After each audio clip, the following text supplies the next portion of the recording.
Hey guys, hope you're all well. Right, I've been having technology issues again. You haven't missed much, but I have lost a bit of footage. But anyway, I'm just going to do a bit of a catch up of where we are on the frame and a few things that we've got going on, because I lost everything again. I have got a video coming after this of all the next stage of work, which is all gone well because I changed the memory card in the camera, so I think that may have been the issue. So yeah, just no sound, footage completely gone, absolute nightmare. So I'm trying not to think about it because it's really annoying. The video that got lost was just putting these extra bits of tube in. So like I say, you haven't missed much. So we'll go over a few things that I've got going on and what's happening next. And the next video I hope I'll get out tomorrow. I've had to remove things back off it to sort of have some sort of continuity with the videos. And the next one's all the front end forks and everything.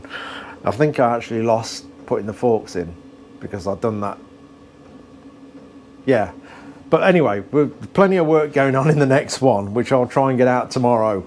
But yeah, here we are. It's we got these extra pieces of tube in, got this one in. Was that bottom one in the last video? I can't remember. Anyway, we got this one in. So what we got now, at the bottom of the headstock we have 3 tubes, and at the top we have 3 tubes. So that is going to be more than strong enough. That is going absolutely nowhere. I did have a little bit of messing about on the hanging point for the tank. I'm not going to dress it all up like that, just this, and obviously the other side when I get to that. So yeah, it's only roughed out, that's why it doesn't look too brilliant. And like I say, it's all got to go back in the jig. I'm going to grind all these tacks back so we can get full welds round absolutely everything, because there was a hell of a lot of messing about with this, breaking tubes back off, twisting them and slightly like changing them and tacking them all back on. But everything's now how it's going to be. The only extras I might do, in fact I will do, probably, I think, is a couple of gussets on this bit in plate, probably 5mm plate, because that will also give me a mounting point for the coil and the horn. The horn's going to hide under here. I can't even remember where the horn was. I think it was in that big nose cone. So yeah, I'm going to put the horn under here as well.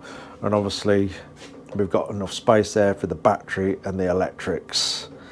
But there's a lot to do. Hell of a lot to do still, as you can probably imagine.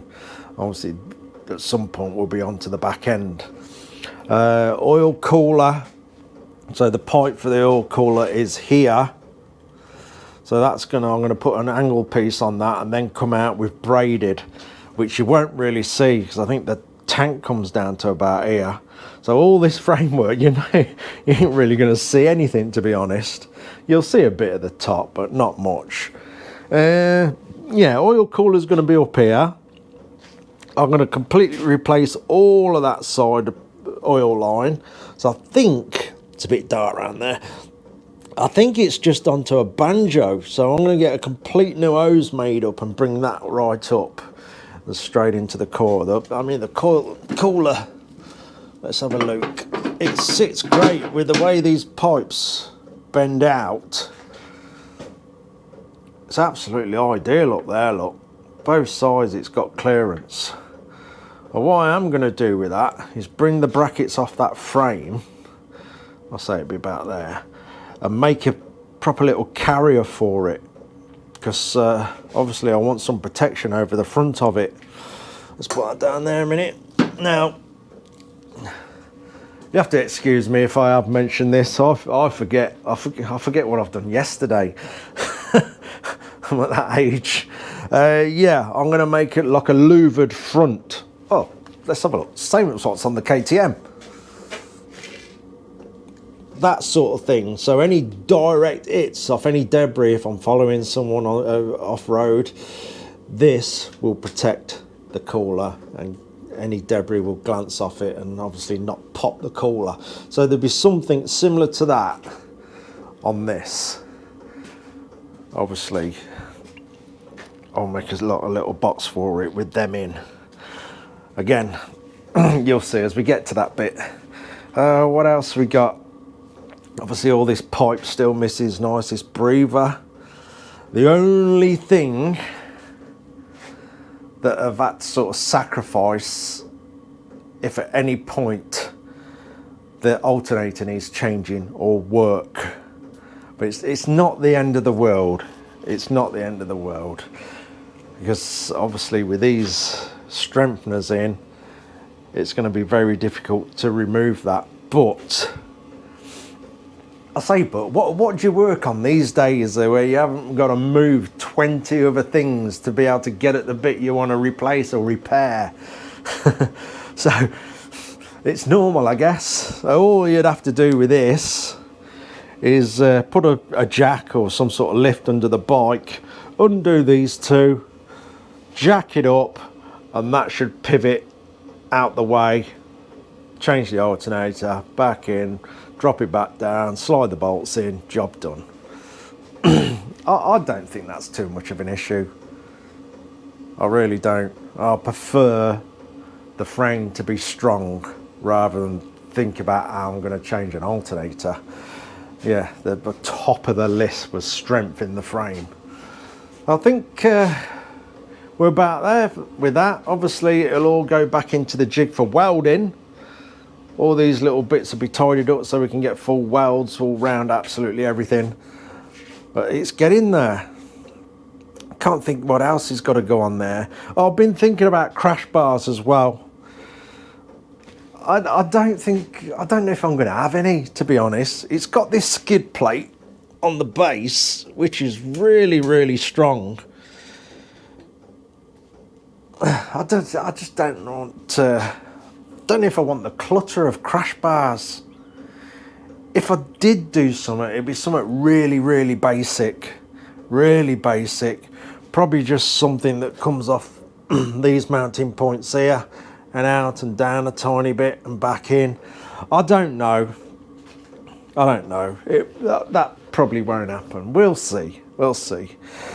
The main thing will be, the next job on this part of the frame will be the oil cooler mounting points, I think, and these little gussets that carry the coil, and we'll mount the horn in there as well. Apart from that, it's pretty much done.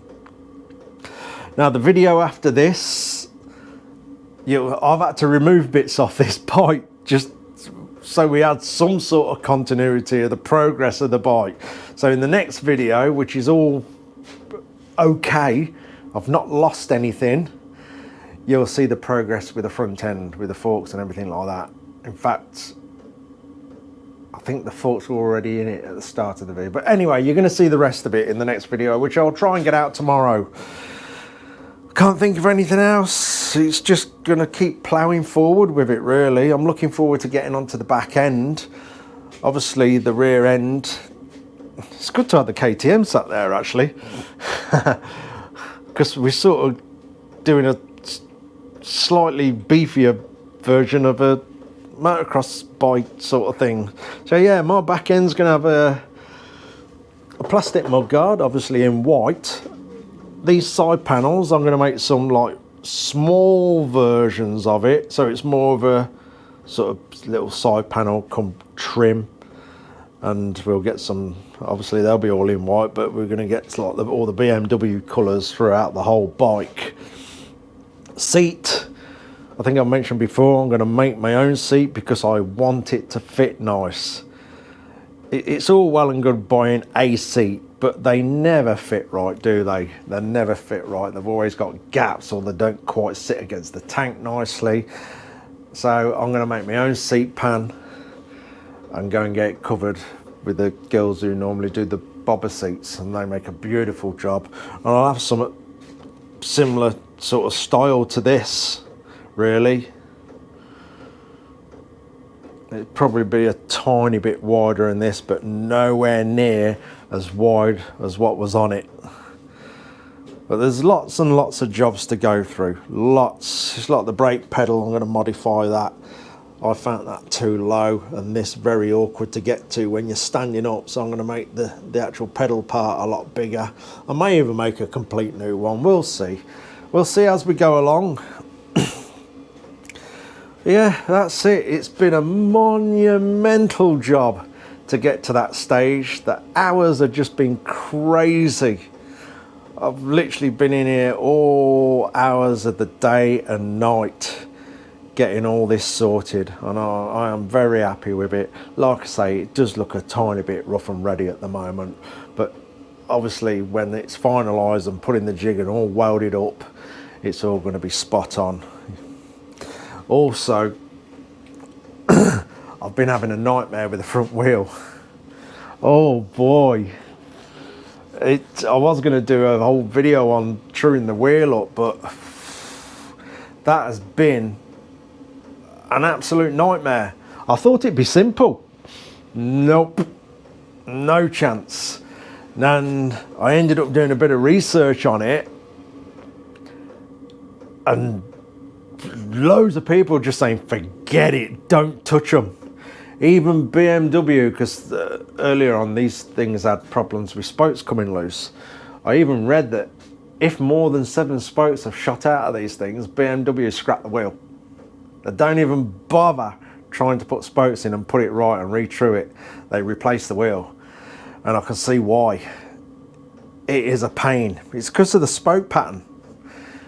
It's obviously not like a normal rim with the spokes being on the outer side of the rim. So they come from the outer side of the hub, then cross over to the opposite outer side of the rim. So they're sort of crossing in the middle. And you pull one up and the wheel goes off somewhere where you wouldn't think it would go off. You pull another one up and the wheel pings somewhere else out of shape. Oh, it's been a complete headache. So basically I've just switched off and trying to put my head into it to get the gist of how it all works. But yeah, utter pain. I've even heard of actual, obviously I don't claim to be a wheel builder, but I've even heard people that do that for a living won't touch them, will not touch them. So yeah, I've sort of figured out why, but I will solve it. It's just going to take me a bit of time to pull it around and see how much, I have been on it for quite a long time, to be honest, trying to get my head around how it all works and how it all pulls the wheel and the rim, and yeah, but I'll cover a bit of that later on. As the next video has already been done and halfway through editing, I'll wish you all a Merry Christmas now. I hope you all have a wonderful day. Get what you want, have a good day with friends and family, whatever you're doing. And I think I'm just gonna have the one day off and get back in here on this. I've only got plans for the Christmas day with my children. Anyway, I hope you all have a good one. Thank you all again for all the comments on this bike. I am gonna catch up with them over Christmas because I've been a bit slack on that, I do admit, because of the hours I have been ploughing into this bike. So I appreciate all the comments, as you know, and I will catch up with them. Anyway, I think that'll do. I don't think there's much else to cover. I'll say all the next videos just about ready to go out, and I'll try and get that out tomorrow. Anyway guys, cheers for watching, take care everybody, and I'll see you soon.